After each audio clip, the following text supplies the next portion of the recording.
Hello, everybody, and welcome back to Red Eagle Politics. We got a brand new live stream for you guys tonight. Make sure you smash that like button down below. Subscribe to the channel if you are new, and if you're already subscribed, make sure you hit that bell for notifications so you never miss another video or live stream. So we had another debate tonight, guys, and I watched it so you guys didn't have to, and we have the full analysis on the fourth JV squad debate tonight. Once again, your winner, Donald Trump. He wasn't there. Vivek also a winner because he did a good job standing in for Donald Trump and his base on that debate stage, and he did a damn good job tonight, and you absolutely love to see it. On top of that, you look at Ron DeSantis, Nikki Haley, these other people, Chris Christie, an utter disaster. Yeah, it's not looking too good for all of them. So we'll give the full analysis here tonight. But either way, Donald Trump, he did a town hall or an interview in Iowa yesterday with Sean Hannity on Fox News, and he also did a very, very good job. The energy was high. It felt like he was on point. And it really seems as if he is going to go the distance. Watching that town hall, whatever you want to call it, what did that showcase? That showcased Donald Trump at his best. On message, good messaging, focusing on the issues, focusing on defeating Biden. Just no need to flaw anything up, no need to overreach. He doesn't have to do any of that. He's pivoted to the general election. He's pivoted to the general, and he's winning the general too. He's winning the polls in the general election. He's winning the primary polls by a ridiculous amount, so much so to the point where these debates are useless. You could say no voting's happened yet, so it doesn't matter. Yes, it does. The polls matter. You could say polls are flawed. You could say, well, you said that polls in 2020 were off. And you know what? I was damn accurate about that. I was 100% right. My predictions by the margin in 2020 were nearly perfect. Nearly perfect. Oh, well, you said Trump wins Wisconsin by 0.1. He lost by 0.1. This, that, and the other thing. I don't want to hear it. Doesn't matter. The bottom line remains the same. We know why polls were inaccurate in 2020. The narrative surrounding polls and the Trump base has never been one that is incoherent. The bottom line is that certain polls in 2016, 2018, and 2020, not so much in 2022 for various reasons, but those polls have underestimated certain demographics, sometimes intentionally, that Trump overperforms with. And in turn, they have overestimated Democrats that Donald Trump does not overperform with. So the bottom line regarding polls is, yeah, polls, certain places, we knew polls in Wisconsin were going to be off by a lot in 2020, and we were right. But does that mean that polls in every single state are going to be wrong by 50 points in a primary? That is unheard of. That is absolutely unheard of. It would take a miracle. It would take lightning strikes. It would take pigs flying all around us. It would take an insane turnaround for Ron DeSantis or any of these other clowns in the mix to even remotely have a shot at the nomination. So the notion that these debates are actually changing things or they're moving the needle, they're not moving the needle. Ever since DeSantis announced, he's lost a great portion of his support because people got acquainted with him. Maybe they like the idea of somebody who kind of has half-baked Trump policies or whatever, but isn't actually Donald Trump. And then they went window shopping and they realized, you know what? We need Trump. There's a reason why Trump gains after every single debate. It's true. Trump gains. You can go back and you could look at the primary polls after every single debate. Donald Trump is the one that goes out there every time and he gains in the polls. And I don't imagine that this is really going to be any different because nothing really seems to be moving the needle for any of these other people. Nikki Haley has risen a little bit. A lot of that support, some of it was from Ron DeSantis, and that's the way it is. So when we talk about the debate, we're going to have to get to all of the debate grades. I wanted to give the full rundown for each individual, mainly DeSantis to start, and we've kind of covered it. He was more aggressive in the debate. He would never jump in. He would never attack people, but he's getting antsy because he sees Nikki Haley rising in the polls. Nikki Haley is an insufferable neocon. She has zero shot as well.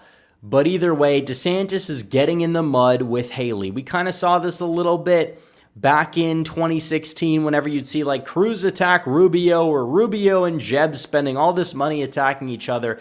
Didn't exactly work out too well for either of them. But what we do know is that DeSantis was more aggressive in this debate. It didn't really come off like he was fully in control or demolishing anybody, though, because he still came off as robotic. He still came off as awkward. And I will admit that against Gavin Newsom, it was probably his A performance. It's probably what the most he could bring to the table. Also, I think Newsom kind of made him seem better than he was because Newsom severely underperformed expectations. But when DeSantis talks and expresses emotion, he doesn't seem like a real person. As insufferable as we know Nikki Haley is an insufferable neocon. We know she's the worst Republican possibly in the country right now, besides maybe somebody like a Liz Cheney, or we'll get to Chris Christie later on. But she's awful, but she gets angry. She seems like, I'm not going to say she comes off as genuine because she's not. She's completely owned by the donors, but like even she's like admitting that she's owned by the donors. She's not like shying away from that fact, but and that's kind of a blunder on her part, arguably too. But what she's going out there, she's always like, she'll be very angry. She'll showcase the emotion at Vivek. DeSantis just stands there and is like, well, actually, Nikki Haley, you didn't do this. You didn't do that. And it's like, I don't disagree with him that Nikki Haley sucks. That's not the bottom line. But when he attacks her the way that he does and the high-pitched, like nasal voice, it's not going to sit that well. It's really not going to sit that well with a lot of people. It's really not. Make no mistake about it. I mean, the guy does not have what it takes to get to the next level. Oh, you could say, well, he won as a governor. It doesn't matter. People have different expectations at every level of politics. If I had a mayor who sucked on trade but was good with crime, which is more of a local issue, then I'm probably going to like my mayor regardless. This is what people don't seem to understand, the nuance of politics and federalism when it comes to a lot of these governors. Was George Bush or Jeb Bush the worst governors ever? No. I mean, they weren't. Was Mitt Romney the worst governor ever? Well, he wasn't really that good. But still, you look at the track record of some of these other governors that are, that eventually turned into these neoconservative politicians. They didn't exactly have the worst records as governor. I'm not going to say that DeSantis' record is as bad as some of these other people, but you look at him at the national level, underwhelming. And as a result, he's not really able to articulate it well. He can't really pick a lane. He doesn't attack Trump either. And if you want to beat Trump, you're going to have to attack him. You're going to have to attack him effectively, and you're going to have to win over a good portion of his base to win. DeSantis is not going out there and doing that. He's trying to do it with Nikki Haley. It's not even working out for him very well in that regard. Like I said, he does not seem or come across like a real person. You could say, well, I disagree. I liked his performance. Well, chances are you're terminally online and not a real person either, because that's where a lot of his support base truly is. It just is not genuine. It's rehearsed talking points. He and his team rehearsed the opening line against Nikki Haley. And like I said, I don't disagree with the attacks on Nikki Haley, but the way it comes across matters in terms of him winning over voters, and he's not doing a very good job of that. And that's not me just saying this because I want to see him lose to Trump. I do want to see him lose to Trump. I think I've been very transparent about that, but that's not why I'm saying this. And you look at the polls, that's basically what it shows for the entirety of DeSantis' campaign.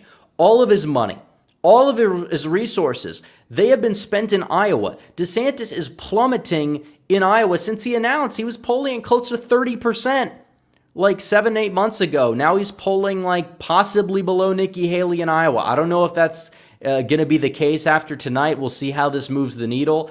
But I don't really think this is moving the needle at all in terms of DeSantis' support. It's something where his base will say, well, he did better than expected just because he was a little bit more aggressive. But is that exactly going to be enough? No. And the way he did it didn't really seem, it probably will not resonate. If he gains 20 points in the polls over the next week because of a debate that nobody watched, well, I'll eat my crow. But I don't think that's really going to happen. If anything, he's more likely to dip even further. To another person who is the most insufferable neoconservative in politics right now, Nikki Haley, stuck in 2004 and open about it. And she filled the crowd with donors. She got the applause all the time. So did Jeb Bush. So did Rubio. So did Cruz to a large degree. Back in 2016, and you look at that, it's the same recipe except Trump's not there. I mean, this is your party without Donald Trump. That's exactly what you see. This is the post-Trump GOP if you don't have like a bench that's solid. You don't. This is people fighting for table scraps about it. You have the more like establishment that somehow is like half-baked Trump at the same time or tries to be, and it doesn't work out for him. And somebody like DeSantis, you have what's left of the Bush neocons that are like full-on Bush, still open about it, and Nikki Haley. Then you have like the more populist, younger type in Vivek, who I like, by the way, and we'll get to Vivek in a minute. But it's like you don't exactly have a party that has a bench, at least for 2024. And that's why Donald Trump needs to run, because none of these clowns are going to go out there and defeat Joe Biden. None of them will. Nikki Haley would lose. I think if it came down to Haley or Biden, I don't believe I could bring myself to vote for either one of them, because Haley has proposed things like her surveillance system that's honestly worse than anything that Biden has done, in my opinion. That's how bad Nikki Haley is. And Vivek had the balls to say it. Of course, he got booed by the neocon donors, but that's true. Apparently, Nikki Haley only caring about conserving the GDP or whatever, wanting to open the borders to mass immigration, ship the jobs overseas, fight and send your sons to fight and die in these foreign wars that are not for our country's benefit. That's all conservative to these people, but going out there and saying, yeah, I don't know if I could bring myself to vote for somebody that's like a total awful POS neocon. That's what draws the line. That's what defines a rhino to these people, not the actual rhinos themselves, because these are the rhinos themselves. These are the establishment Republicans. And we see less and less of them compared to 10 years ago, which I think is a very, very good thing. Donald Trump did a very good job in opening up a lot of people's eyes, sparking this revolution in our country. But you look at Nikki Haley, disaster. She's going out there, like she's saying these off-the-wall things, especially on foreign policy. She's saying that if you spend 30 minutes a day watching TikTok, you become 17% more anti-Semitic, she says. If that's the case, her daughter's like super Hitler by now because she lives on TikTok. And apparently you're not allowed to mention that, despite the fact that she's like 20-something years old. It's like attacking Hunter Biden, for example. It's like, yeah, Hunter Biden gets attacked. People are not off limits so long as they're above a certain age. We know that. And Nikki Haley's daughter's in her 20s. She still uses TikTok. She's very close with Nikki Haley. Nikki Haley's completely fine with her daughter using TikTok. But apparently, if your kids watch TikTok, they're all Nazis right now. They're all Hamas. They're all whatever. Doesn't really seem to.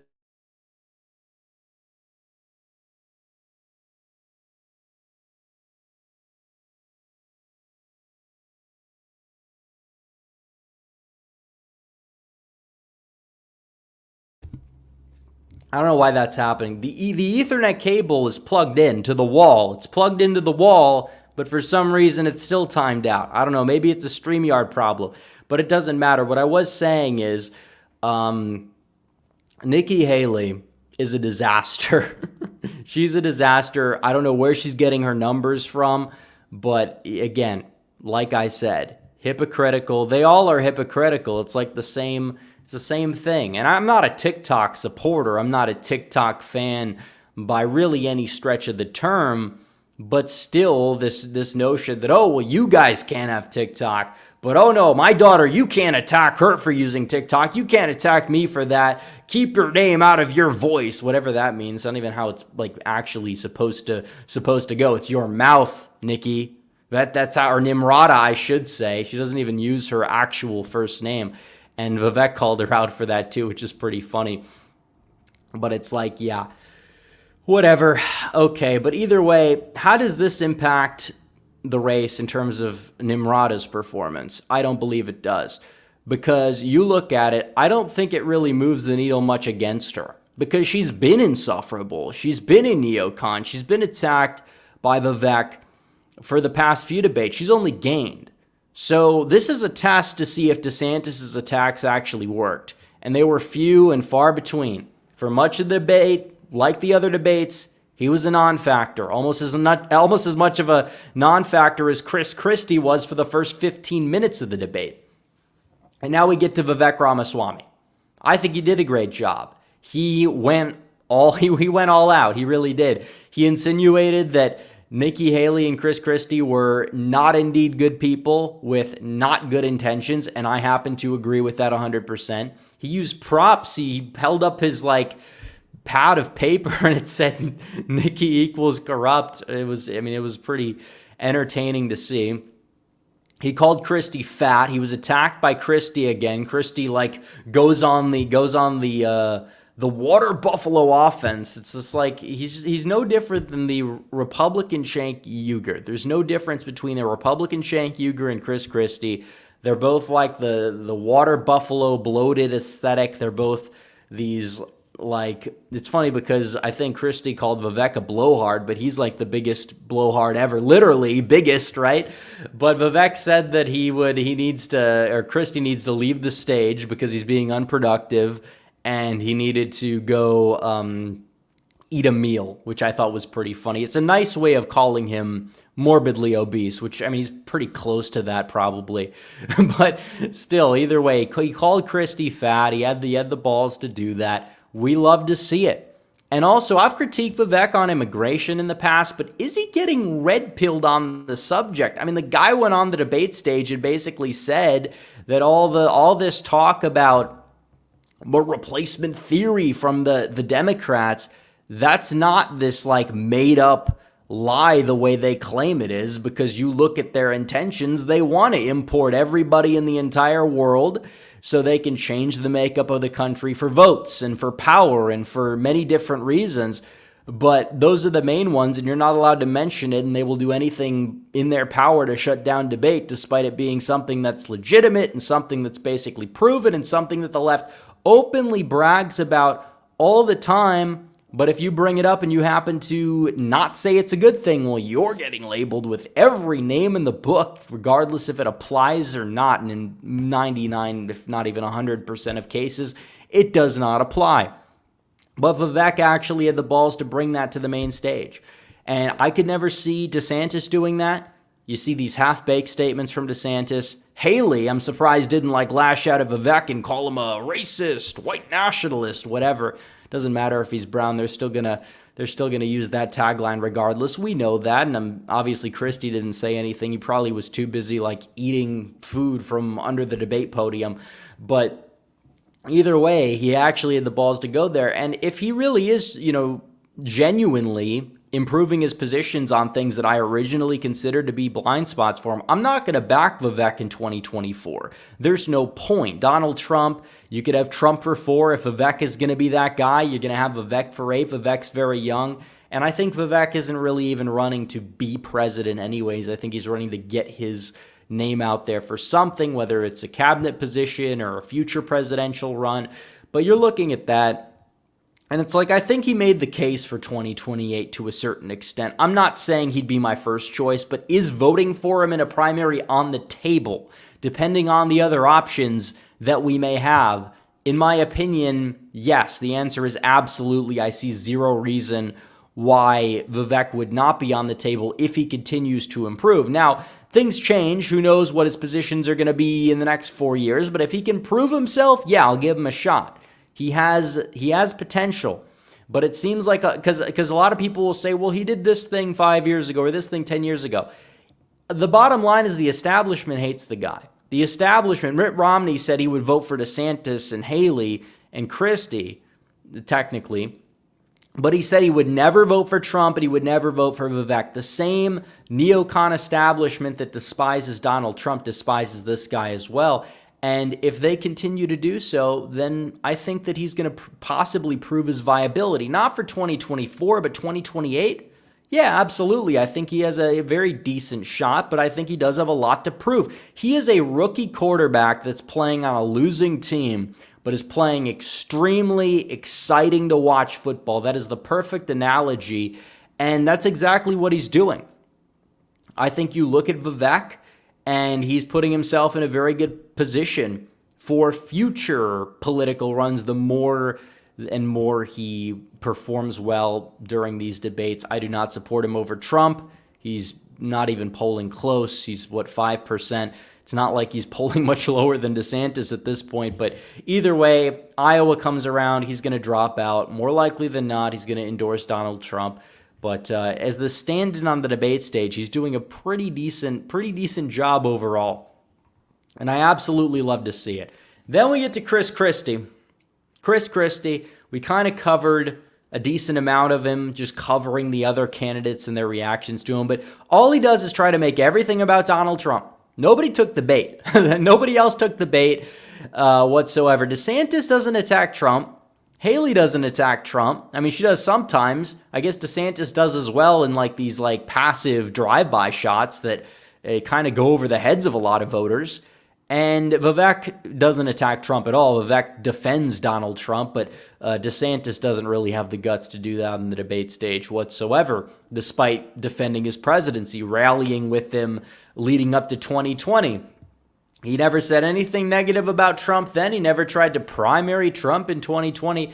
But now he's running for his own personal benefit. He didn't have any negative things to say then. He's got every negative thing to say. His campaign has everything negative to say now. But when it comes to the debate stage, he's not really going on the offense and attacking Donald Trump a whole lot, which kind of proves to me that it shows that he would have to attack Trump to win. He would, because you can't just say, I'm going to attack him sometimes, and I'm going to have all my, it's funny, he said keyboard warriors against us, but he's going to have his keyboard warriors, this is exactly what they are, try to and fail to ratio posts of mine and other influencers, thinking it's going to move the needle. It's not, folks. It is not moving the needle whatsoever. But Christie acknowledges that none of the other candidates attack Trump, and then he tries to go on these like CNN tier diatribes about Trump's a dictator, he's evil, he's threatening democracy. And it's like, okay, yeah, get off the stage. I mean, there's no reason why anybody like that needs to be on the debate stage whatsoever. I don't know what his end game is. He's trying to stay into the convention. Chris Christie is probably literally the biggest grifter in the entire Republican Party right now. I mean, he was all buddy-buddy with Trump. Back in 2016, he helped him do debate prep. He was, right by his side till the very end and helped him win or try. I get maybe he held him back. I don't know, but still, Trump won. Whether if it was obviously not because of him, but whether Christie helped or Trump won entirely in spite of Christie's help or supposed help. But now Christie hates Trump because he couldn't get a job in Trump's cabinet. Maybe Trump wanted his people to pass a health test or something. I don't know. But he never got a job. He's been bitter about it for years, and now he's going on the offensive. That's exactly what this is. And now he's trying to go out there and attack Trump, but he's even attacking people like Nikki Haley for not attacking Donald Trump enough. And it's it's not exactly moving the needle. He tried to Marco Rubio DeSantis. He tried to Marco Rubio Vivek, do the same thing, try to just hammer him, see if he could break him. And while DeSantis did the whole robot routine, which DeSantis is a robot, make no mistake, it didn't really seem to be something that is going to tank DeSantis's campaign the way that it tanked Rubio's campaign, mainly because DeSantis's campaign has already tanked itself enough. But either way, Christie, disaster. He gets an F grade for fat. Trump, on the other hand, and we're probably going to get into the next subject here because it's enough talk about the debate. But I will say these two things about the debate for Trump, why he won. He has DeSantis and Haley fighting each other for table scraps. That in and of itself is enough to take the debate alone. because you have the two people that are pulling second and third place at each other's throats, trying to get whose support they can get. It's like the Louisiana Purchase, which played hot potato between France and Spain for like half a century. It's the same concept. Oh, this guy gains 2%. This guy loses 2. Trump's the one that continuously is gaining, by the way. Trump is gaining in support. He's polling at what, like in the 60s in the primary? Some polls have him close to 70 nationally. He's 50%, around that number in Iowa, and he's gaining. Donald Trump is gaining still, regardless of all the nonsensical attacks they're throwing his way. They're indicting him. They're trying to tear him down. It's not moving the needle. People crave competent leadership. We want a president. We've already had Trump. And it's like, well, Trump didn't do X, Y, and Z. It's like, I know, I agree with you. He probably should have done X, Y, and Z.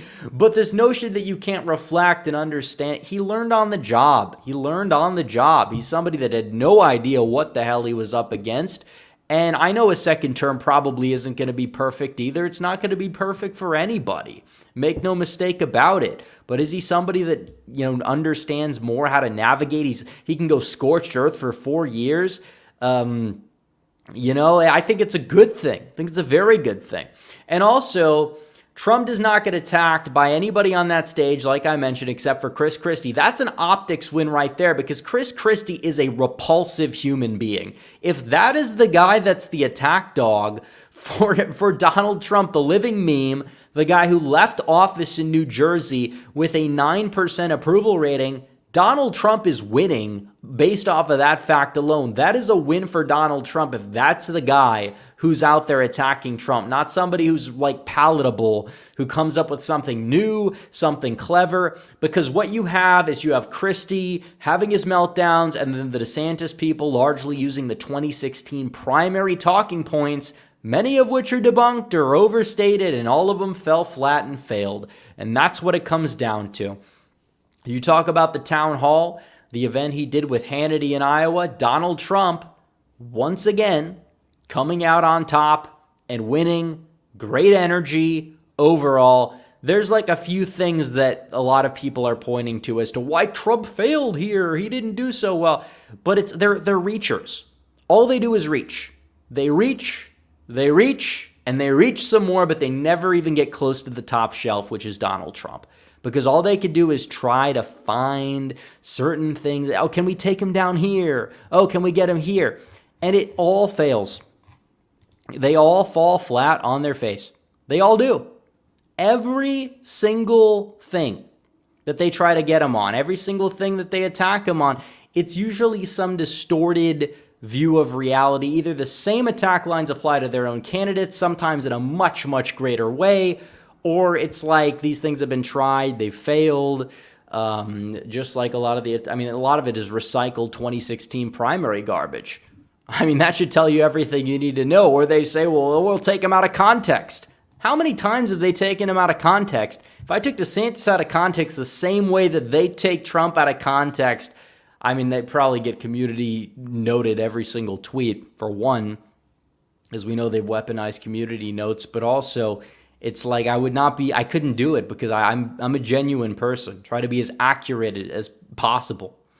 But they still, I don't have to take, Biden or DeSantis or some of these other people, Trump's opponents, out of context to make them look bad, because they do it on their own. They do it by themselves. But when it comes to Trump, they have to take him out of context. They have him doing a Biden impression out there wandering around on stage. They say, this guy's not mentally well. And it's like, look at the context. You see a lot of people doing the same thing with something Trump said about the dictator stuff, which I thought was awesome. I was just like, this is high energy. And it shows that he still has wit. Because Hannity asked him, well, are you going to be a dictator? Are there any concerns about that? And he said, only on day one, because we're going to do X, Y, and Z. But after that, no.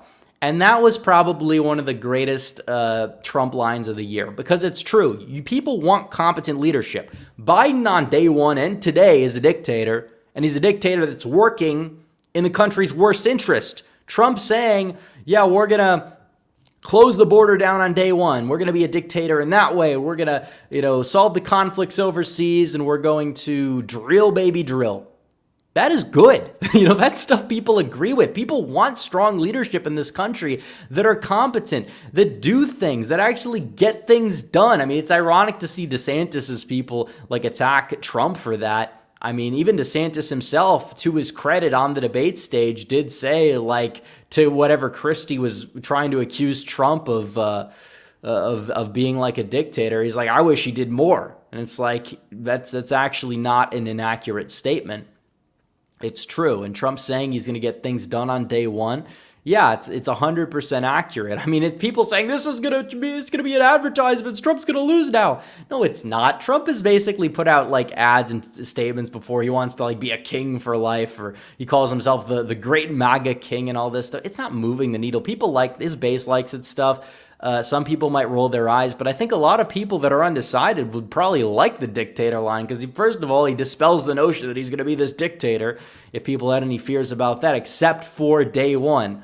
It's kind of like the 2023 revised version of only Rosie O'Donnell, only on day one.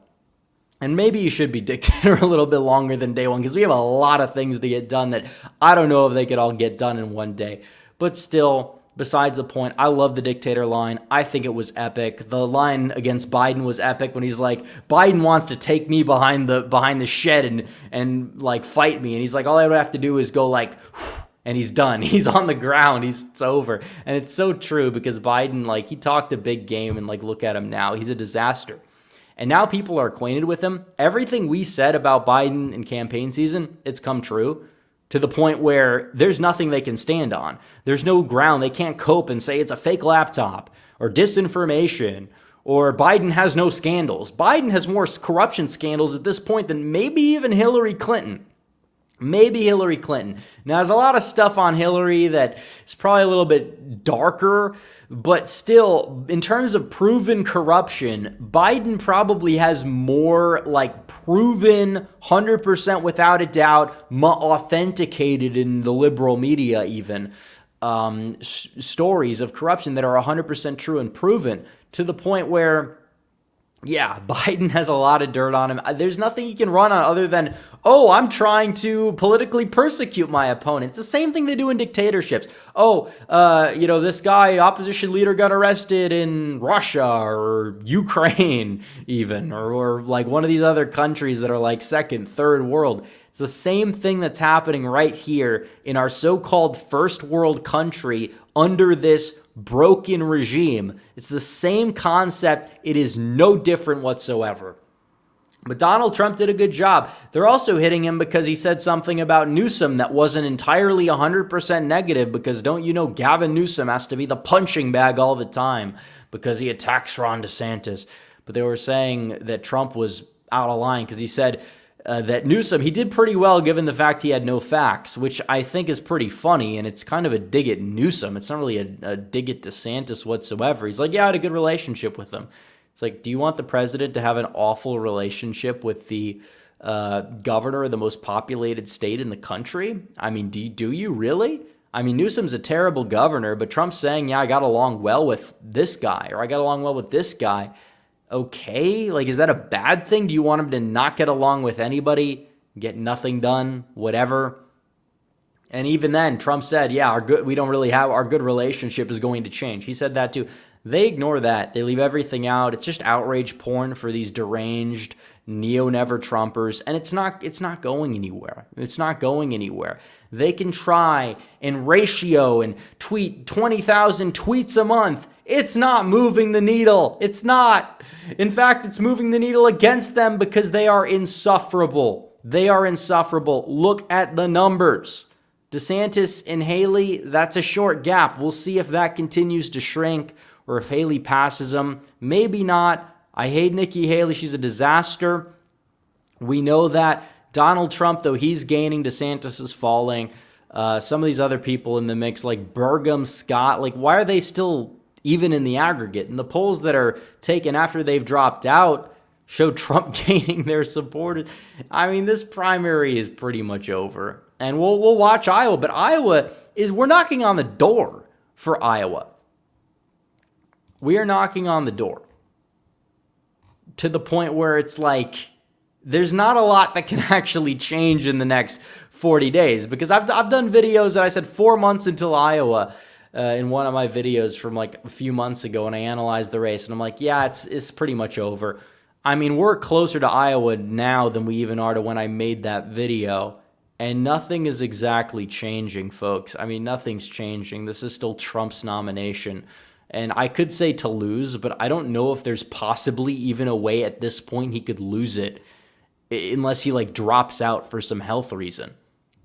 Like, I just legitimately cannot find it, which is why Democrats, and even for the general, Democrats are struggling big time against Trump. And Biden goes out there and he says, well, I'm only running because Trump is running, which I don't even know what he meant by that. The DeSantis people are probably going to interpret that as, oh, well, Biden is proving that they're not afraid of Trump because Trump's unelectable. But it's like, Biden, why would Biden admit that he's unelectable to a group of donors? Like, I think Trump is right. He touched on that in the town hall. He's like, it's a soundbite. Doesn't mean anything. I don't believe it really means much. You have people, for reports that some people in Biden's circle want to run against Ron DeSantis because he's fallen flat on his face. And I would too if I was Biden. I'd want to run against DeSantis. I'd hammer DeSantis on issues that I couldn't hammer Donald Trump on and probably win. I mean, that's true. Like, I don't make the rules here. This is just basic political analysis. If you lose half of your support since you announce, if you're handed the nomination somehow, some way, you're going to get decked. If your campaign is this incompetent, you are going to go out there and you are going to get absolutely just destroyed. Doesn't matter if the person you're going against is unpopular. Ron DeSantis' favorable rating is in the gutter. Donald Trump, they say Trump is not popular. Like, DeSantis has a higher net unfavorable than both Trump and Biden. And it's among independents, it's among Republicans, it's among Democrats. So, like, enough is enough. Enough is enough. Republicans just need to unify behind Trump, and they will in a couple months' time. I'm not worried about the primaries divisiveness impacting the general election. I'm really not. There's no need to be. Just look around. It's basic facts. But anyways, we have 14 super chats, and I want to get to them, and we'll talk more about the general. We'll talk more about the Democrats. They have a trick up their sleeve. It's not going to work, folks. Not going to work. We'll touch on it sometime before the stream's over. A little bit. Gerald Armstrong says Nikki's flex on Wall Street donors was weird. Yeah, I mean, she's saying, I have the donor support. It's true that she's getting more support, and it's true that Ron DeSantis is losing the support of those donors. But I don't know if that's really a flex in this party, in this modern day and age. She's stuck in 2004. She is.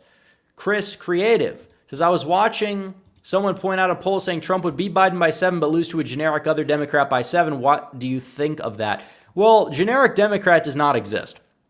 I hate to break it to people, mainly on the left and also on the right in the case of generic Republican. They do not exist. Generic Democrat is in your head what your favorite or what your ideal boring, bland Democrat is versus Republican without controversy. They do not exist. Biden in 2020 is the closest thing you will ever get to generic Democrat because he never showed his face and, it was a referendum on Trump. Now it's a referendum on Biden. The tables have turned, so there you go. No Control says, who is paying Chris Christie to bring down the Republicans on stage? Is he looking for a Democrat job at CNN, maybe. I don't know.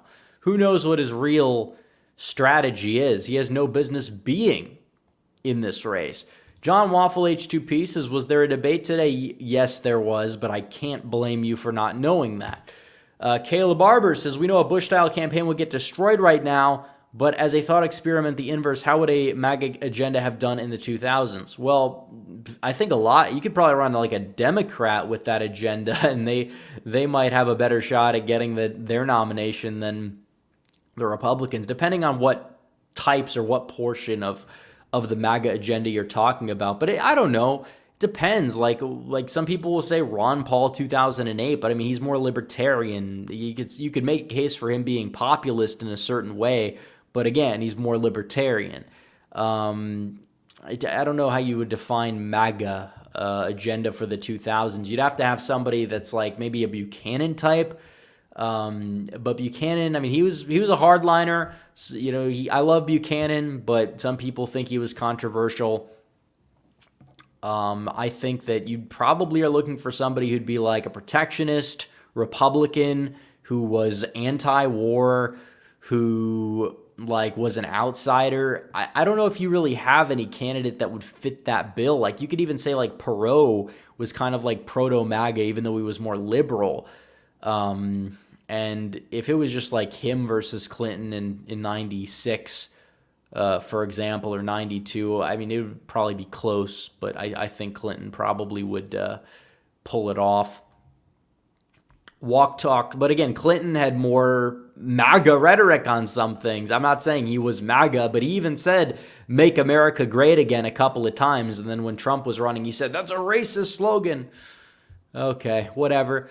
Walk Talk 21 says, "Hey Rep, I'm curious where you rank Dwight Eisenhower in terms of all-time presidents. How do you view him in today's political landscape? Could he, if alive, win a general in 2024? Well, if he was alive, he'd be like, I think probably maybe even like the oldest person alive by far ever. But assuming he was like 50 or 60, I don't know how I would view him in today's landscape. Like you could say that certain presidents were good for their certain times. And I think Eisenhower was good for a lot of things. He was good on immigration. But at the end of the day, he did kind of expand the bureaucracy a little bit too much and got us into Vietnam. And I think that if Nixon won in 1960, then we probably would have been successful fairly sooner in that regard. But either way, I think that, I mean, I've ranked him high in the past. I don't know if I'd rank him as high, learning more and more about him. I mean, he built our national highway system, which I think isn't like an explicitly partisan thing, but I think it's a very important thing that not a lot of people know. But yeah, I think Eisenhower, he was good. For his time, he was good, but long term, there were definitely some blind spots there in terms of his effects. And the fact that you see all these intelligence agencies being as expanded and weaponized as they are, Eisenhower is kind of the onset of that. SMW physicist says, why do DeSantis shills brag so much about the state legislatures endorsements? I believe you mean to say that DeSantis has. Do they realize most voters don't know who Yeah, I don't think that some random state rep endorsing DeSantis really moves the needle. Congressmen matter a hell of a lot more. And DeSantis is not really getting a lot of those congressmen. And even though he has like the Iowa governor who promised she would remain neutral, it's not really helping him. It's not really helping him out a lot. I mean, she's not that popular. He hasn't gained in the primary polls since then.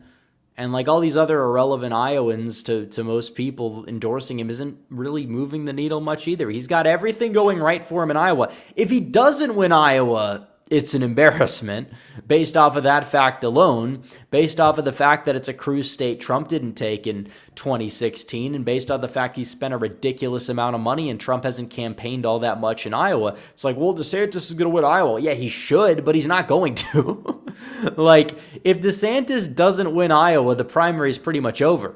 He might outperform. He might lose it by 15. And DeSantis people are going to take that as like a victory of momentum. Not how it works. Trump's going to win it by any more than 10. You can call the nomination for Trump then and there. You can call it for him. And even if he doesn't win it by 10 or he doesn't even win Iowa, which he's going to win it, but if he doesn't win it, it doesn't really mean much. DeSantis might not win another state. He's down in Florida by a ridiculous amount. This isn't 2022 anymore. The Commander 248 says, what's going on, Rep? Could I get a shout out for my ex, the Commander 236? Come join me in annoying the libs. As for the tube, the Commander 248, where I analyzed who I think. Okay. Well, you got your shout out there for the super chat. Appreciate it. Mitchell Ryan says, do you think the lawsuits will take Trump out? Probably not. I mean, even if they convict him, it doesn't necessarily mean that he can't run for president. It doesn't mean that he can't win. They might give him like house arrest or something, but a lot of these cases are not going to even be on trial until 2025. Like the Atlanta case, they dropped the ball, which again, all these cases are bogus. The one case that probably is the least bogus, but still is relatively bogus, you have a Trump-appointed judge overseeing it, and it's in Florida, to the point where it's like, yeah, maybe he gets a slap on the wrist conviction. Maybe he gets a massive fine. It's still bogus, but at the end of the day, it's like, I don't think it's going to be something that's going to ridiculously move the needle, because people have in their mind, this is baked into the cake, whatever. He's guilty or he's not guilty. Even people who are not voting for him understand this is politically charged. They don't care. And I really personally think that if Trump gets convicted or goes to jail, you're going to see a massive shift in the political climate. I mean, Elon Musk, who's not a Trump supporter, said that Trump's going to win in a landslide if he goes to jail, which, I mean, the landslide in jail, that's a tough thing to think about, but can Trump still win from jail? Yeah, absolutely. I mean, the Republican Party's not going to abandon him. In fact, they'll shift the narrative. It's not a good look for Biden. They shift it effectively. Yeah, he can win from jail. He can win from jail. They'll give him the oath of office in jail. He will pardon himself from jail. He will take the presidential limousine from the big house to the White House, and then he will just go scorched earth on every single political enemy that he has. I mean, it's true. Cameron Campbell says, best Vivek moment is probably, I mean, it has to be the attack on Christie, just because like Christie goes at him. Christie was the first one to go at him. He hit him back pretty hard, just with like the "you're fat" line, basically. And can I make another VP video? I can, but probably not right now because we just did one. Also, shout out to Bruce Rice for becoming a new member. The Commander 248 says, I've had people on X who are trying to tell me that the laptop has been through too many hands and can't be verified. Well, they've admitted that it's reality. I mean, the guy's on video doing all this crazy stuff. The fact that it got out of his hands just proves he's a dum-dum, which he is. I mean, he's out there doing all these illegal things and overseas, and it's like that's proven. AI can't even do what that did. And AI was not even really around as much. It was not nearly as advanced back then, to the point where it's like, yeah, it's real. It's always been real. They covered it up. They censored you if you talked about it. They admitted it. Form a democracy. Yeah, that's exactly what democracy, I mean, it is what democracy leads to inadvertently is tyranny, and that's exactly what you get. It's not democratic what happened, for sure.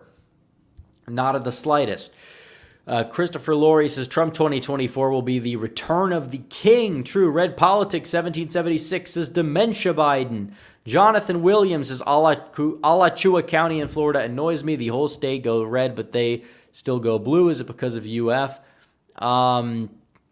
It might be. Let me see. Because if that's where Gainesville is, yeah, it's Gainesville. So yeah, probably. But I mean, that's the way it is. I mean, Florida, Biden flipped like 4 counties in Florida in 2020. And Republicans didn't flip any, but they still won by a wider margin. Partially because of the fact that you see rightward trends in some of the bigger counties, and Biden's margin of victory in them considerably declined. And you'll probably see Trump flip some of those counties back just because of the way Florida's been moving. You're going to see him flip Miami-Dade, which is absolutely huge. But you don't need to win I mean, like, yeah, it's annoying. It's like the county up in Wisconsin that's kind of an outlier because of the native reservation. But, I mean, at the end of the day, does it really make that much of a difference? No. The Commander 248 says MK Ultra was mentioned by Roseanne Barr and Elon Musk. It's an experimental torture technique used by using acids and other drugs to brainwash. That's how Jack Ruby went insane during his interrogation.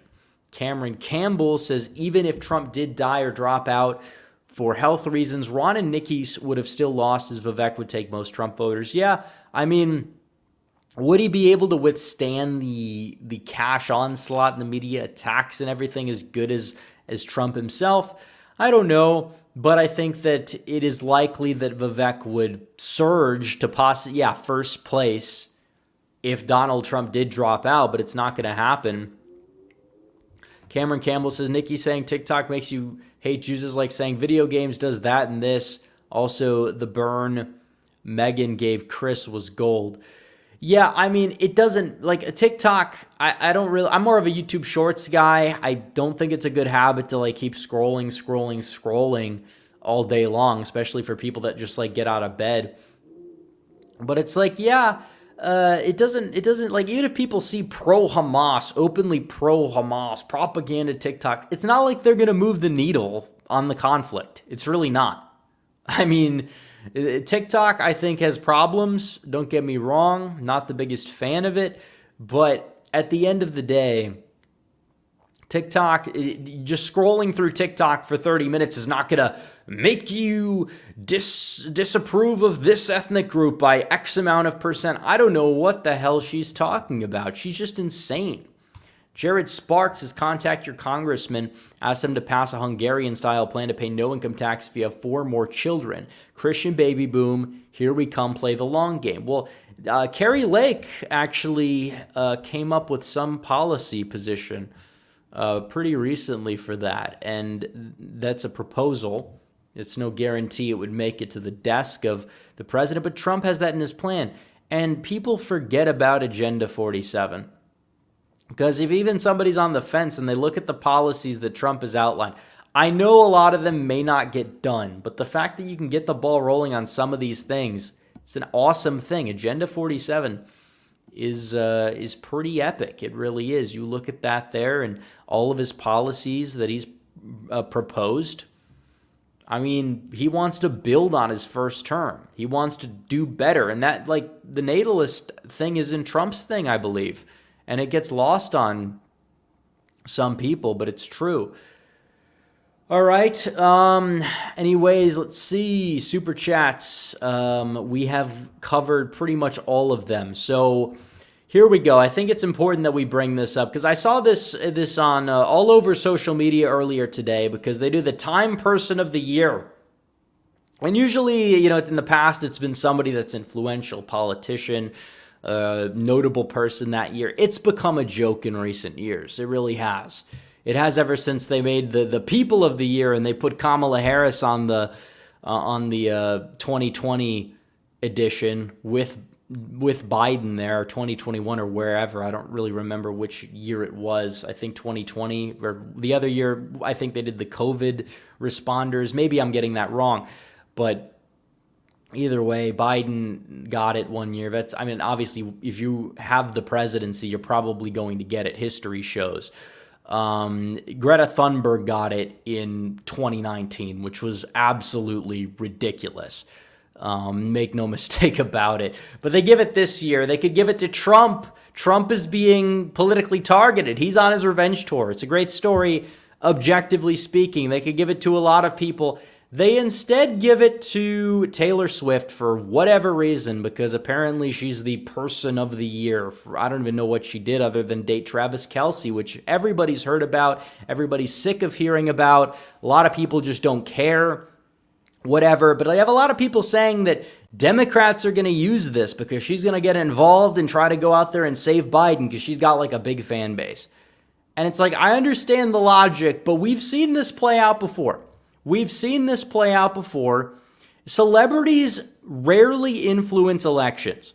If they did, Hillary Clinton would have won in an epic landslide of insane proportions. I mean, you look at LeBron James at his peak in Ohio when he was the most beloved man in Ohio. He won he came back and he won the championship. He campaigned relentlessly with Hillary Clinton in Ohio, did not move the needle at all. Trump won the state by 8. Obama won it by 3 the year before.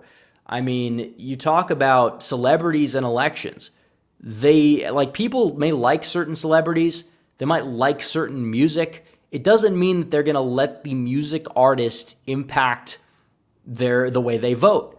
If that's the case, every single Lil Wayne fan's going to vote for Trump because Lil Wayne supports Trump, or Kodak Black, or some of these other rappers that are endorsing Trump. Like, it's cool to have the endorsements, don't get me wrong. It's cool to have celebrity endorsements, as many endorsements as you can get your hands on, for sure, when you're leading up to a presidential year. But to say that they really, like, move the needle all that much, like, probably not. Probably not. They might, some celebrities might try to register voters, but it's likely not going to move the needle. If this is Democrats' plan is to trot out somebody who a lot of people are tired of hearing about in Taylor Swift and Mr. Pfizer out there on the campaign trail, it's not moving the needle. 2018, we saw what happened when Taylor Swift tried to get involved in politics in the Tennessee Senate race. And Phil Bredesen lost it by 11, which, is it close for Tennessee? Yeah, but the poll numbers kind of tank like right after the endorsement. Not because of the endorsement. I think it was partially because of Kavanaugh and the fact that Republicans started to pick up some steam in these Senate races in October back in 2018. But still, it did not move the needle. So while I do believe that Democrats might be trying to get celebrities involved. They always do that. They do the Obama thing. They put all these celebrities out there. It doesn't really move the needle that much. I mean, you have celebrities that have endorsed candidates that have these cult followings in certain places more so than others. Have they really changed the makeup of a race ever? Can anybody think of a race that was directly influenced positively by celebrity involvement? Because personally, I can, unless you count Donald Trump running for president and winning himself. That's kind of the exception that proves the rule. But even like Dr. Oz and did Oz being a celebrity that had appeal to the suburbs or whatever? Like, obviously he didn't have a big cult following at the time, but it didn't help him win. So just celebrities in general, even if they have these cult followings like LeBron in Ohio, they're not necessarily going to push a lot of people's votes in one direction or another. It's true. And do I think that the Time magazine cover intentionally was to sway the election to say, oh, well, something's coming, as some people say? Probably not. I mean, I think it's a joke giving it to somebody who is just a celebrity who makes music and not really very good music, in my opinion. Some people are probably going to disagree, and that is what it is. But it's like that's not something that's like out of the ordinary for Time at this point. They gave it to Greta Thunberg, and the finalists on the list, it could have been worse. They could have given it to the people prosecuting Donald Trump, which I think would have been a much more political message. But either way, it's like, yeah, I'm not a fan of the whole Taylor Swift nonsense and the Travis Kelce stuff. I don't think it's going to sway an election, though. I really don't believe that there's power in celebrities to sway elections. And some people may disagree, and I'd like to hear clear-cut examples of that being the case. It's like, oh, somebody has a big fan base. Like, they may try to get involved and register voters. All Democrat celebrities and most high-profile celebrities, most, not all, but most are Democrats, and that's what they do. And they've been doing that every single election cycle. Do I think it's going to move the needle? No. Will people go to concerts that Biden is at if Biden has celebrities headlining it? They did it for Hillary. The only way Hillary could get a crowd that would rival Trump's is if she had Jay-Z, Obama, all these other people that were famous at the time, you name it, Lady Gaga, all these other people were headlining these big, concerts for Hillary. I guarantee you a good 30% of people that went ended up not voting for Hillary or maybe even voted for Trump. They just wanted to see a concert or whatever. And they don't really care about the political aspect of it. So, no, I really don't believe that celebrities are even if they are trying to prop up this, we're going to prop up Swift. Swift is popular, relatively popular on her own accord. Make no mistake about it. I mean, certain celebrities are just popular. They have their own following. Some, you could say it's not justifiable, maybe because you don't like them, and that's valid, but it doesn't necessarily mean that or the left is propping them up. Do I think that the left is going to try to use celebrities so that to their advantage? Yeah, but I don't think it's going to make or break Biden. If anything, it's going to hurt the reputation of the celebrities among certain people if they get too explicitly political, especially if they move over to the left. And that's the correct take on the issue. I don't think I'm wrong for saying that whatsoever. Because, I mean, you have a lot of people saying this is going to change everything. Beware. We have to be worried. And we should always be, like, on alert for anything. I like that aspect of a lot of people's intuition that we're seeing, but not every single thing is like, oh, well, you know, this is set up to help Democrats. And even if it is, it's not going to move the needle enough for it to really be all that effective. It's really not. Oh, the celebrity endorsed this person. It's like, okay, that rarely ever makes a difference. It rarely does. Like, certain celebrities are liked by certain demographics. I mean, they've done studies of who like which counties that voted for Trump listen to what music artists on Spotify. And in many cases, it's many liberal artists that go out there and endorse, you know, Clinton in 2016, Biden in 2020. It's not going to make the difference whatsoever. It's just not. Like, it's kind of, I hope Democrats rely on that strategy, because it's going to backfire. If that's all they have, this is their Hail Mary attempt. We're 11 months away from the election, and they're already calling the celebrity. They're playing the celebrity card. And they have somebody who has a big fan base, make no mistake, but is not really all that well. Like, people are annoyed with this stuff. The people that tune in to watch these primetime football games are annoyed with the whole storyline, the whole saga. Everybody's just fed up with it, to the point where it's like, this, if anything, is going to backfire. It's 40 chess the other way. Black Travis Kelce, all the Pfizer commercials, everything, he's actually working for us. If this is the Democrats' long plan and strategy, it's like 25D chess. But I don't know if that's really what's happening, obviously. But still, you know, let him try. Let him try. It's not moving the needle. Trump is winning. He's up at the popular vote. He's up big. He's up by like 2 to 3 points in the aggregate, and we can't take it for granted. We got to work our asses off for it. I mean, we're in a tough position regardless. We know how Democrats navigate the election system. We got to do it the same way. We got to go out there, play to win, play like we're down by 5 points. And if we do play like we're down by 5 points, we're more likely than not going to come out on top. But if we, take our foot off the gas, oh, it's guaranteed. Oh, it's like, no, it's not how it works. Optimism is good, but I think there has to be an element of caution there as well. Because this is not a guaranteed election. It's not. None are. The ones you think are, like 2022, well, how did that go? So Sam Madsen said, will Tester lose Hill County, Montana? I don't know. I'd have to look that one up. It's on the Canadian border. Voted for Trump by 14. I think it's going to be close. Should be close. I mean, if it votes for Trump by like 15 to 20 points, well, at that point, I think the Tester probably loses it. But it would depend on how he overperformed in 2018 in the county.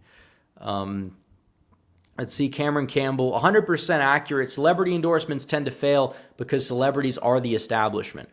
Yeah, I mean, they are. I mean, there's no other way to chalk it up. I mean, you may have some anti-establishment celebrities here and there. You might have celebrities who might cross party lines and support Trump. I mean, definitely you have a lot of I think athletes tend to have more leeway on certain things. I mean, some of them are obviously a part of the establishment, but then you have some that will break the mold just as much.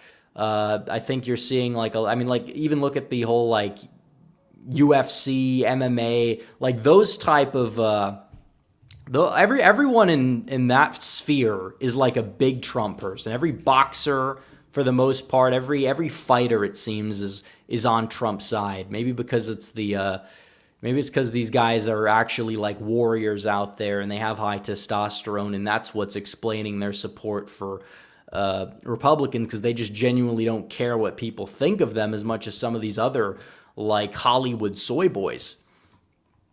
John Waffle H2P says, should we be nervous if Taylor Swift decides to run for office? Dems apparently like what she has to say. Well, people think just because she has like a cult following that if she runs for, there's a lot of celebrities with cult followings that, I mean, like, don't exactly make them fit for political office. I don't really think we should be nervous about it. And if, like Donald Trump, he was a celebrity. He had a fan base. People liked his show. Some people that liked his show hated him when he decided to run for president as a Republican. I mean, that's the way politics works. I don't believe that you're going to have any Republican who likes Taylor Swift that leaves the Republicans, leaves Trump because Taylor Swift told them to. Like, that's not how Trump's base works. Trump's base is more like independent-minded. They listen to Trump first, which some people will say that's an oxymoron, but I'm just saying when they're faced with those two opinions, they're going to side with the man who's the anti-establishment political warrior that they already get a lot of trash from a lot of different people for daring to say one positive thing about. So the only person that sees this Taylor Swift individual as a political threat is Rufus. Rufus is a moron, for those of you who don't know who Rufus is. So if Rufus is saying that we have to worry about her, I think we don't have to worry at all. Resto Guy 1, thank you for becoming a member. All right. We can look at regular chat as well, and if you have any more super chats, feel free to send them in, but this is the time of this stream where we're going to be looking at regular chat. So let's see. I like Trump because of taxes, abortion, religion, military, and he is funny. I mean, all that is true. All of that is true. He is indeed very funny. There's nothing wrong with having political heroes or liking the personalities of politicians. I mean, there's really not. Like, that's what the DeSantis campaign doesn't really seem to understand. The Commander 248 says Swift's main fans are liberal millennial women. Yeah, the Democrat demographic. My mom is conservative, but she's a boomer country music lover who likes Haley. Well, that last part's unfortunate. She hates Swift's thought music. Zoomers don't like. Well, I disagree. There's a share of Zoomers that do like country, mainly white Zoomers. It's there. I mean, the genre of country, it's like dominating the streaming sphere. I would say that it really depends on the Zoomer. There are Zoomers that do listen to country, mainly ones that do lean right wing too. But yeah, I agree. It's like, I understand. The only thing I can kind of see this help Democrats is you have somebody who is like a cultural icon for the new Democrat base, could like inspire turnout by campaigning. But the same thing could be said for Hillary in 2016. And just because people like Taylor Swift does not mean that if Biden, or if Taylor Swift tells people to vote for Biden, that her entire like liberal millennial white woman fan base is going to vote for Biden. Like, I'm sure a lot of them will, but those were mainly the types that were going to vote for Biden regardless and hate Donald Trump for whatever reason. So let's see. Jonathan Williams says, we have a major parenting problem in our country. I was forced to go see Taylor's Eras Tour concert film. Young children were there, very sad. I mean, like, yeah, it's like, I'm not entirely sure that's the number one takeaway. Young kids, like, what do you mean? Like kids that are like 10 years old? I mean, kids that are 10 years old usually are into a lot of this like new wave of music, and there honestly are a lot like there are even worse role models for sure. I agree that somebody like Swift is more subversive. I mean, she's like going to be 40, has no kids. It's not a role model. That's not a role model for somebody. I mean, we need people having families. I will say that, but Base Katos is in an alternative universe. What would a Trump versus Cenk electoral map look like? Also, thoughts on McCarthy quitting. I think that Trump would probably crack 400. electoral votes or get at least close to that against Cenk Uygur. Cenk Uygur is that much of a disaster. You'd probably have a high third-party vote share. But, I mean, Cenk is like, because Bernie Sanders and like his wing of the party, Cenk is basically a squad member on the surface level. He's in line with AOC. He's in line with all these other people. He is a Muslim. Whether you think that should hold him back in an election or not, I think it probably would, because only 1% of the country is Muslim. And a lot of Muslims probably wouldn't even like Cenk because he's like an atheist now. Actually, I think Cenk is a full-on atheist now, but he was raised Muslim. But he doesn't really have, he doesn't appease anybody in that regard. I think it arguably, you could even say, is worse that he's an atheist for some demographics. He would get completely destroyed. I mean, it would not even be remotely close. It would not be close. Trump would knock on the door in New York and the Northeast, and he would sweep the Rust Belt. He'd take Minnesota. He'd take Virginia. He'd take Arizona, Nevada, probably New Mexico. We'll give Colorado to Cenk because they're just too far gone, but it's like Trump would win probably with around 350-ish, if not even closer to 400 electoral votes. He might even flip Delaware. He might take Delaware, or the Red Rhode Island meme. Could that become reality with Cenk? I mean, it's possible. Ascending says if Trump wins Georgia and Arizona by several points in 24, and if Lake takes the Senate seat, what will you say to Rufus and his pals? Well, see, the thing that's going to happen, and I've predicted this for quite some time, maybe not Rufus because he's just too TDS deranged and always has been, but a lot of these DeSantis people are going to come on board to Trump. It might take them a month or two to stomach everything. They might still initially say Trump's going to lose, but they're going to get on board. These election people, they have to. I mean, they're slightly right-wing at least, and they like red maps. So at that point, they're going to have no other option. And when it comes down to Lake, I mean, I anticipate a lot of the people that are parking their support at Sinema are going to come home to Lake too, because Lake is running a relatively competent campaign so far. She's reaching out across the aisle. She's reaching out to people on the right. She's reaching out to the McCain Republicans that apparently she attacked so poorly that they say last time. But you look at that and it's just like, yeah. And Ruben Gallego is a disaster. So they're going to try to get on the right side of things. And then if Trump loses, they're going to say, I told you so. You are ruining the party or controlled opposition, all this other stuff. If Lake loses, they'll say she was a horrible candidate from the start. You were wrong. But it's like they're going to have the same predictions as I do anyway. So I don't want to hear it. It's the same reason why I don't understand the 2022 criticism. They just decided to take out their anger on somebody, and they decided to take it out on me of all people, instead of the actual Republican establishment and apparatus. BRGRS says Montana needs Rosendale to run for Senate. I don't think he could beat Tester, especially because there's going to be the Libertarian likely is on the ballot anyways. And I think Rosendale, if you lose Rosendale in the House, not a good thing. I think he can beat Tester. I do. Do I think he's going to be better than Rosendale? No, but like this Rosendale or bust, I kind of was that way for a while, and now it's just like, yeah, I don't think that his 2018 loss is really going to impact his viability in a general, but he does have the no exceptions, Tudor Dixon, Mastriano tier abortion take, and I don't think that is going to bode well in the post-Roe era. I don't think it would have been a problem before, but I just don't think it'd be worth the risk, especially losing him in the House. And I also think because you look at the early backers of Sheehy is going to be an instant vote for Trump, it seems, regardless, whatever legislation should be easy to keep in line.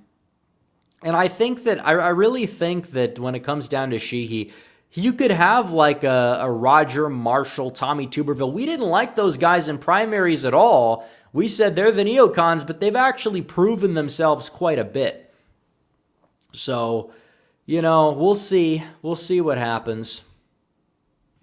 Oh, yeah, McCarthy quit. I forgot about that. Yeah, Kevin McCarthy decides to be even more selfish and stab the Republican Party in the back even more by leaving them a one-seat majority and retiring by the end of the year. So while we will likely get a massive upgrade from McCarthy, hopefully you don't have one of his disciples in line get in there. Hopefully Giglio, I think, is running. Hopefully he wins it. But McCarthy quit. He rage quit. He said, I will never give up on anything. Well, too bad. He just rage quit. So bye-bye. But it is selfish because he's leaving Republicans with such a narrow majority. I mean, this guy is a backstabber. He's always been. Cameron Campbell's his opinion on Utah Senate Republican primary. I like Staggs. I don't know if he's going to win it, but I like him. Hopefully, it's not going to be Becky Edwards, and I don't think it will be. But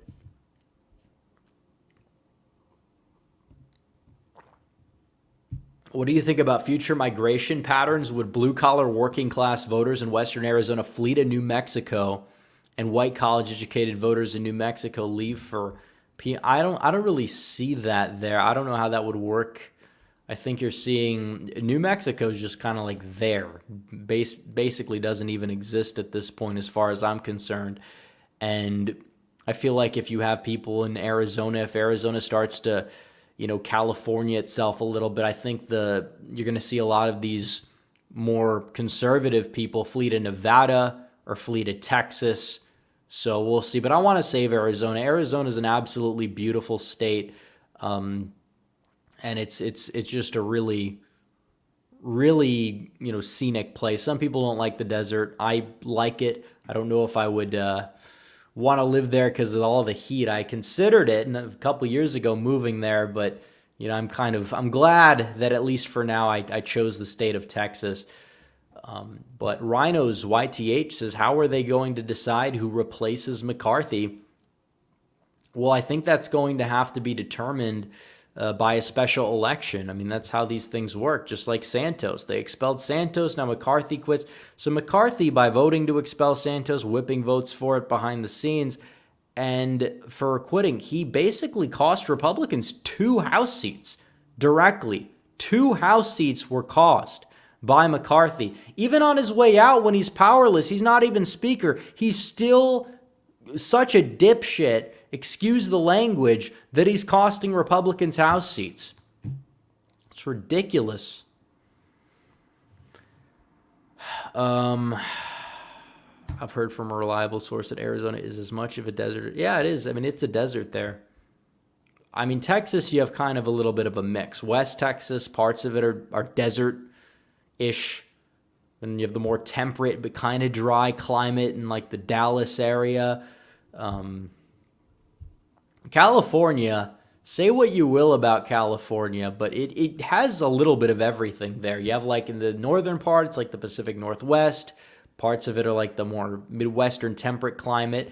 And then you have the beaches, and then you have the mountains, and then you have the desert. It's like California is a beautiful state, and it is a part of our country.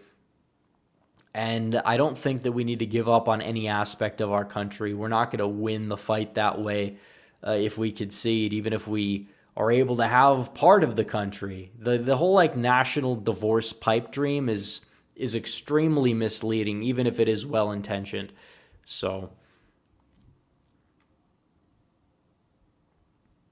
yeah, California's moving right. I don't think it's going to be a red state, though. But it is moving right. I want to see what happens with the Hispanic trends in 2024. I'm not expecting Republicans to ever win Hispanic voters unless you like completely have an immigration moratorium and third and fourth generation Hispanics become a majority. But I mean, Texas, you seeing a realignment there? Can you see it in California? It's going to be difficult, but even if you do, the white voters still vote liberal there. To the point where it's like, yeah, it's probably never going to be a red state, but could it be closer? Could the popular vote be more red over time? Yeah, absolutely. So we'll have to see.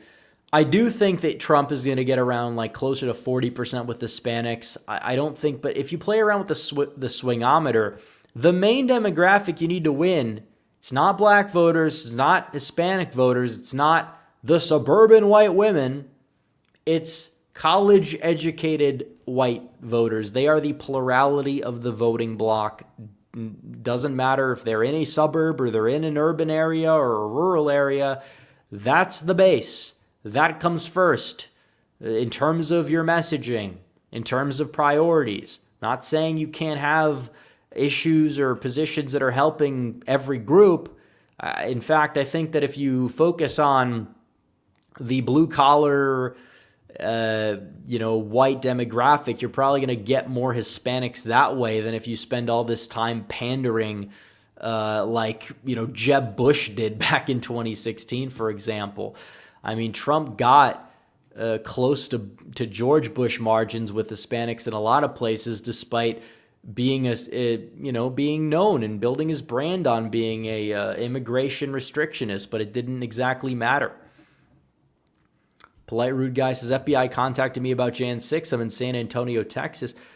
Yeah, I mean, the FBI is leaving no stone unturned to harass American patriots, whether they were like 20 feet outside the building and didn't go in, or 20 miles away, or 2,000 miles away, I guess in your case. I don't know if you were there. Probably not. But yeah, they're definitely trying to intimidate people. And this is why we got to gut these intelligence agencies. We got to gut them, because if not even just get rid of them altogether in some cases, because what we're seeing here is just, it's a third world country. They're locking up political prisoners. They're trying to arrest the de facto opposition leader in this country. I mean, this is a major, major problem, and it's not getting solved whatsoever unless you elect Donald Trump. And that's what it comes down to. So for those that are out there saying Trump can't win, well, yeah, he can. I mean, he's up in the polls. Polls aren't everything, we know, but they've usually underestimated Trump, for one. And for two, they could be off by like 6 points and he'd still win in the Electoral College. So, yeah, we'll have to work for it for sure, but oh, Trump's going to lose. Biden's hated. People don't understand how hated Biden is. He is not liked. And if Trump can say, well, Biden's locking me up, he's the evil dictator, the people that don't like Biden can say, okay, well, maybe Trump has a point. He is innocent, or these charges are overblown, or this is a hit job from the left, from the regime, which it is. I mean, it is. There's no other way to really chalk it up. So, yeah, Trump is the favorite, but we can't get complacent again. That is true. You cannot be complacent. I don't think we were all that complacent in 2020. I do think the strategy was not great. I think in 2022 we were too complacent, and maybe I should have been more cautious. Okay. I mean, going off of basic metrics, everything I predicted would have historically came true, but no, a lot was tipped on its head in 2022. But we're back. We're strong. We're getting stronger than ever right now. Video 4 days ago at 100,000 views. People are tuning back into politics. That's what it tells me. It's not about me. It's about the fact that people are waking up. They're paying attention more so than they have been, and they're still on Trump's side. I mean, every argument that they've used against Trump, they've already really used and milked, and even these indictments aren't moving the needle. He gets his mugshot taken. He surges in the polls in the primary and the general, which people laughed at me for saying it would happen, but it did. And it's like, yeah, we have a long way to go, but we also only have 11 months to go. So a lot can change, and things will change pretty quickly as we get into campaign season. But, oh, Trump's dead on arrival. He's going to lose in a landslide. No. Like, even the DeSantoids that like make maps are predicting Trump to, at a minimum, get what he got in 2020. That's the floor. That's the bare minimum. So he needs to pick off a couple of states. Pennsylvania is kind of going to be make or break for either side. Resto Guy 1 for 10 says, shout out to all the patriots here at Red Eagle Politics. Thank you for your support. We're probably going to end the stream in a few minutes because we've been going for a long time, but this will be the last-ish call for Super Chats because it's 12:30 in the morning on the East Coast, I mean, we had to wait till the debate was over to kind of cover everything. History Guy says thoughts on how the New York third special will go. Republicans have been doing better in New York lately, but I think they probably lose it just based off of the grounds that, Santos, whether you think his scandal or whatever is all that serious, which I don't really think it's as big of a deal as some people make it out to be. But the guy, he doesn't leave a good taste in people's mouths. The left's going to be more energized in the district. I mean, it'll revert back in a general, but for the special elections that take place, like you look at Nebraska's first last year, everyone panicked, but then the general Republicans did pretty well. So, yeah, I think that that's the way it works. Republicans picked up a seat in deep blue New York City after the whole Anthony Weiner thing back in 2011, and the guy got completely decked in the 2012 general. Polite Rude Guy said they had allegations I went inside the Capitol. I was there but never went in. I can't believe they are wasting time with me. Well, yeah.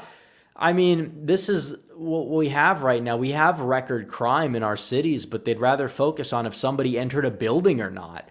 And you could say, well, they trespassed or whatever, but if that's all you can really prove, that's like what we're focusing on when you have the crime rate going up, you have the murder rate going up. I mean, in some places, you're having it at 1990s levels, which were very, very high. That is not a good thing.